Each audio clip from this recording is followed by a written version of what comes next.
Hello everyone, welcome back to another episode of Life Stories. My name is Trent, thank you guys so much for tuning in, and I hope you're all doing well. We got more stories from Reddit/idontworkherelady for your viewing and or listening pleasure, so you know how this goes. Let's get started. Our first story is titled, "This isn't a dog daycare at all." A while back, I was working in an office that allowed dogs. It was an open floor plan, and since customers never came into the office, we kept the dogs' food and water bowls right by the front door, just because it was the most convenient space and no one else would see them but us, who worked there. Of the 6 of us who worked the main office area, I was the only one who didn't have a dog. No pets policy at my apartment, and always felt horribly left out. To make matters worse, across the way was Doggy Daycare. One day, a very frantic woman came in, and she had an absolutely massive basset hound with her. Usually, the only people who came into the office were associates who had appointments with someone working there, but it was rare that they brought their dogs. She ran up to me and said, "Do you work here?" And I said, "Yes, how can I help you?" And she said, "I wasn't sure if you took walk-ins, but I read online I could just drop him off. I tried to call, but there was no answer." I didn't know what she was talking about at that point, and I said, "Come again? Who did you call exactly?" Thinking I could just saddle her off to whoever she came to see. I wouldn't have to decipher her problem. She said, "Well, it doesn't matter now. Look, something urgent's come up and I really need to leave him here. Here's his food he likes, and I'll be back in a few hours, and..." At this point, I wasn't thinking of Doggy Daycare. I thought maybe she was a friend of someone else. I said, "Well, all right, can I get your name, please?" And she said her name, and then asked if I needed her to sign anything, and I was so confused at this point, I just said, "Why would I need you to sign something?" And she left almost immediately. So I took Otis, the dog, to the back and showed him to my coworkers, and no one knew the woman or dog. I was worried she wouldn't come back, but at the same time, my wish for an office dog had been granted, and Otis was supremely chill. All he did all day was lie around and drool onto his own ears. I just freshened him up every now and again, took him out every couple of hours, and he was as happy as a clam on a big cushy dog bed we thankfully had an extra of. He just loved attention from anywhere he could get it. At the end of the day, the woman, thank God, came back. She said, "Thanks, you're a lifesaver. How was he?" And I said, "He was a champ," and was about to say, "But why is he here?" But she said, "That's a relief. Most kennels say he gets anxious around other dogs. I heard you operated at much higher capacity. I was thrilled to see you had so few clients in the room at one time. So, how much do I owe?" And that's when I realized she thought we were a dog daycare. Now, I probably should have corrected her, but I loved my day with the office dog, and I did want to get paid for supervising this strange dog all day. I just threw out the number that sounded fair and appropriate. "That'll be 20, I said. She replied, "Really?" in this very high tone, and I couldn't tell if I'd overshot or undershot, but she paid me and left. My coworkers were laughing hysterically when they realized what had happened, and we thought it would just be a good story for the future. But the next week, she came back. She said we were so much more affordable and less overcrowded than her other place that she was happy to use us. I was glad for the company, so I just took him. I didn't think there was any way she couldn't have at least some idea we weren't a dog daycare. The whole ordeal was so strange, I just figured, don't question a good thing.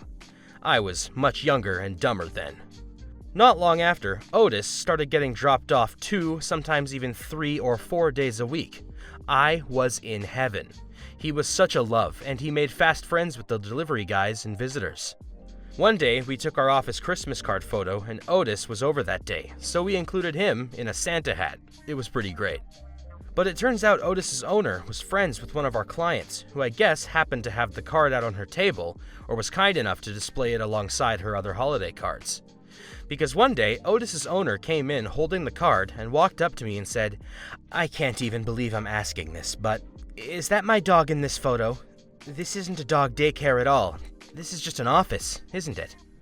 She said it with a note of surprise, as though she was looking around and putting it all together for the first time. No coincidence that this was the first time she wasn't in some crazy rush either. She was like, "Then who are all these other dogs?" And I explained. I was terrified she was going to demand her money back, or worse, take some sort of legal action against us for misrepresenting ourselves as a dog daycare business, or complain to corporate.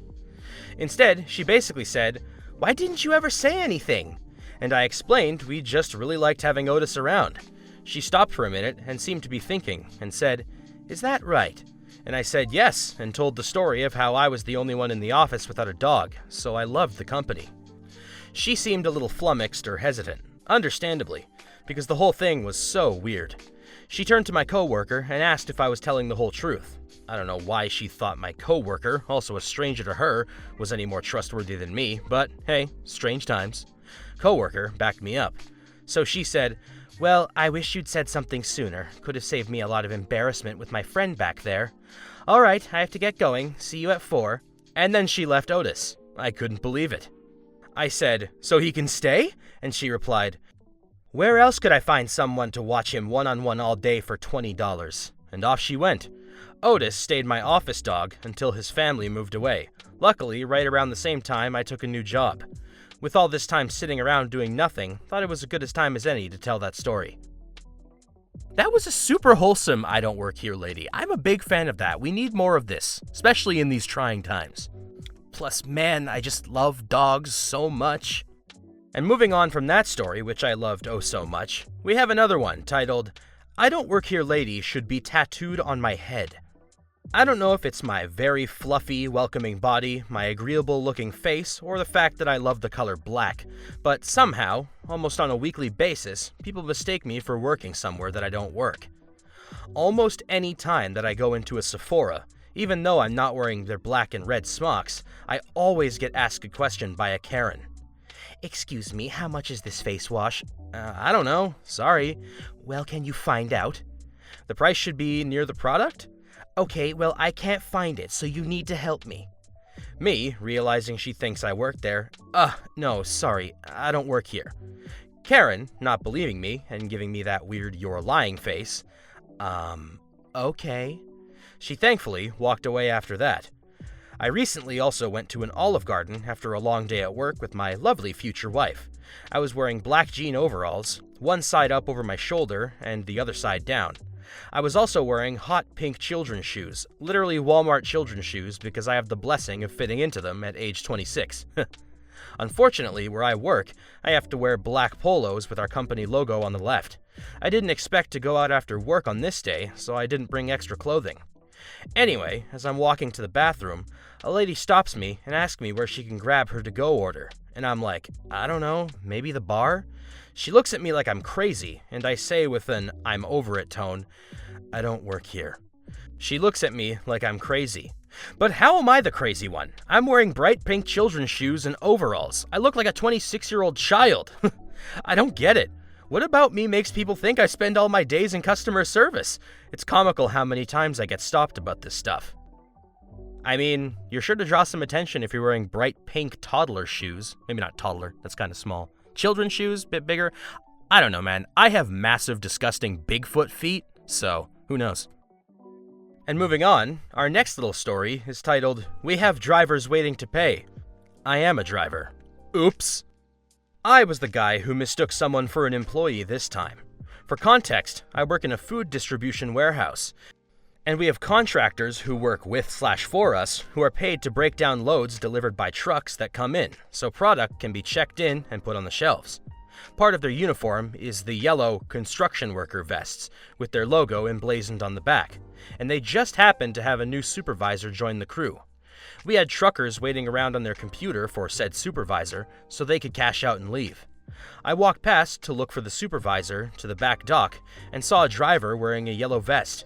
I hadn't seen the new guy that much yet, so I wasn't fully clear on what he looked like. So I walked up to him and told him drivers were waiting to pay, and he looked at me like I was kinda dumb, pointed to the bay door, and said he was waiting for the receiver to finish checking him. I realized my mistake, I immediately apologized, and walked away. Turned out the supervisor was in the break room less than 10 feet from their computer. Whoops! Now, I gotta say, while that one was short, I'm noticing a great trend with today's episode. I don't think we've had a single Karen freak out in any of these stories. This is unprecedented. We need more of this. And hopefully going forward into the future we will, because right now we gotta wrap things up. That's all the time we have for today. Thank you so much for tuning in to Life Stories once again, ladies and gentlemen. You know me, my name's Trent. Don't forget to like, comment, subscribe for more Reddit content we got cooking up coming your way, and I hope to see you guys soon.